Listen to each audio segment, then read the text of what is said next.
It is now widely accepted that boards are prioritizing customers and employees as the most critical stakeholders to their business, above shareholders. But these groups have various needs and different ideas about where and how they want to work and how they make their purchasing and investment decisions. But they all have one thing in common.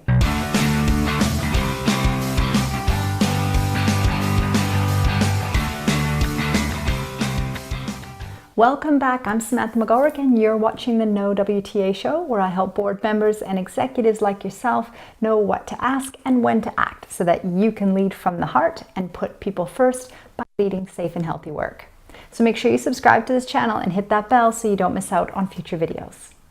And stick around to the end because I'm going to let you know how you can get your hands on the second annual Director Health and Safety Dashboard that covers critical health and safety issues from 2018 that should be on every director's 2019 radar. In Larry Fink's 2019 letter to CEOs, he focused on the importance of understanding your stakeholders and how a business must be looking at how it creates value for each of them. So if we accept that our three most critical stakeholders are customers, employees, and shareholders, wouldn't it be great if there was one thing we could focus on as a business that would create value for all three? Well, that one thing is health and safety. Let me break this down for you. From an employee's perspective, every one of them has a fundamental need to want to go home safe and healthy at the end of the day. And there's a growing momentum from millennials to work for businesses that have a social purpose. In fact, in a survey by Deloitte, 63% of millennial workers said that the primary purpose of businesses should be to improve society over generating profit.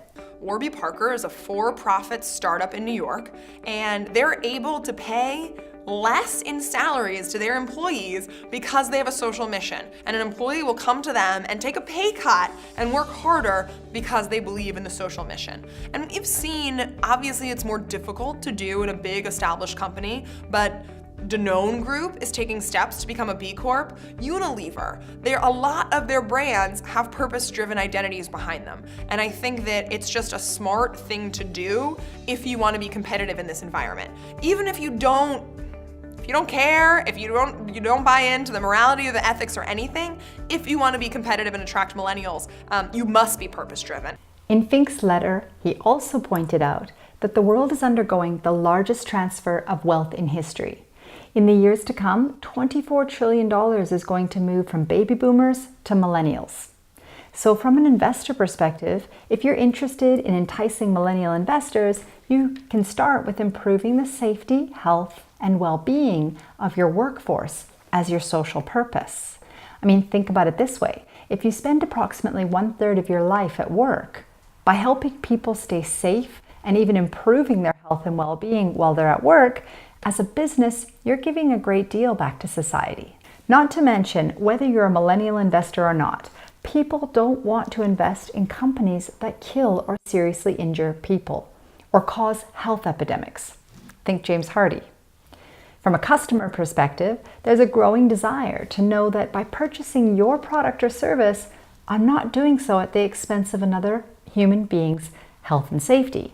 Think Nike, or the 2012 Dhaka garment factory fire in Bangladesh that killed at least 117 people. So you see, health and safety always has been, always will be, a unifying point of collaboration amongst multiple stakeholders. It's therefore a great opportunity for business to bring value to all three of these stakeholder groups.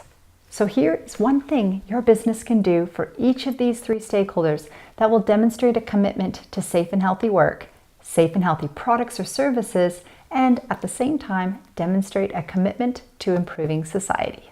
In terms of customers, they're fickle beasts, right? They'll make decisions on information you don't give them, let alone on what you do give them. But there's an opportunity here to look at how your supply chain impacts the health and safety of other human beings. You've probably heard of some of these health and safety impacts as modern slavery, which includes forced labor, human trafficking, forced marriage, and debt bondage. But if a business is disclosing what they do around modern slavery in their supply chain and perhaps communicating through social media how this is an important issue for them and what they're doing about it, then they're giving their customers more of an understanding of their commitment to worker health and safety. In terms of employees, in a 2018 survey of global director sentiment, 89% of boards engage with employees through the CEO or MD, and only 50% of boards are conducting site visits. But if we compare that to customers and how they engage with them, 64% of boards have direct engagement through industry associations or partnerships. Why are boards engaging more with customers over employees? Well, I have 2 recommendations from these findings, which you can probably guess. Get out, get informed by conducting site visits, as well as looking at how you can engage directly with your employees. One of the ways you can fulfill both of these is through site visits. That's a great place to start. It's also how you see how work is done, not how it is imagined in the boardroom. And this helps you better understand the health and safety risks associated with your business, and that's just good due diligence. So in terms of investors, with the continuing rapid expansion of devices and sensors that are connected to the internet, we're already seeing the sheer volume of data increasing to mind-boggling levels. But in the same global director sentiment survey, only 28% of boards said they use big data for decision making. So if you're not already starting to look into how your organization captures data, look at that from incident and near miss reports, maintenance requests and completion of maintenance requests, absentee levels, leave requests and working hours, uptake of parental leave, sick leave and long service leave, uptake of employee assistance programs and feedback on the effectiveness of those programs, or even contractor fees, audits, and incidents. I mean, the list goes on, but don't let it overwhelm you. Get the expert advice you need to determine what information could be captured now and what needs to be done going forward to get further insights. This way you could demonstrate to your investors as to how data is helping you predict and prevent incidents. So in wrapping up, I hope this video has helped you see how your board can provide value to these 3 different stakeholders by applying a safe and healthy work lens.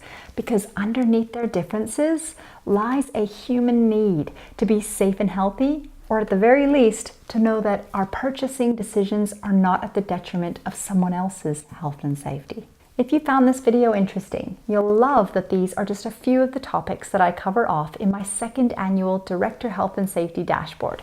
It covers critical issues from 2018 in the business, government, and regulatory landscapes that should be on every director's radar in 2019.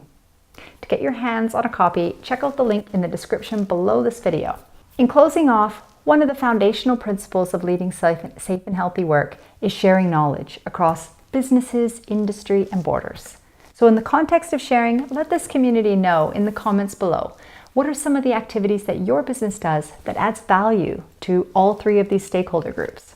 As always, I hope this has helped you in your quest to know what to ask and when to act. And if you like this video, do let me know by clicking the thumbs up icon below. If you want more videos like this, make sure you subscribe to the show and hit that bell if you want to be notified when I post a new video. But more importantly, if you think that others would find similar value from this content, be sure to share it with them.